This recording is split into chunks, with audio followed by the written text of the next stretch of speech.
বিবাহিক জীবনের পরে যেটা হয়, আমাদের মনের মধ্যে যে হাড় থাকে সেটা আমরা নিজেরাই ভেঙে ফেলি। আমাদের হাড় দুটোকে একদম খণ্ড বিখণ্ড করে আলাদা করে দিই। আর আমরা যে চিন্তায় ভুগছি তার কারণও আমরা নিজেরাই।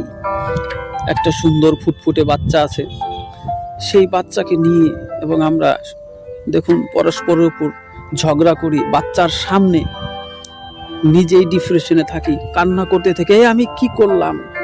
আর আমার বাচ্চা সামনে বসে আমাদের দুজনের ঝগড়া চিল্লাচিল্লি শুনেই যাচ্ছে। দেখুন বাচ্চাটা কি কান্না করছে। কে ভালো, বাবা ভালো না মা ভালো? একদিন বাবাও রেগে গিয়ে বাচ্চার উপর আঙুল তুলে কথা বলে, আর সেই বাচ্চা দেখুন একা। কি করব আমি? সেই বাচ্চা কিন্তু অন্যরকম হবে, না হবে কোনো ভবিষ্যৎ, না কিছু শিখতে পারবে। আমাদের ভবিষ্যৎ শেষ। আসুন না সেসব ভুলে গিয়ে ইষ্টদেবকে পুজো করে নতুন জীবন শুরু করি।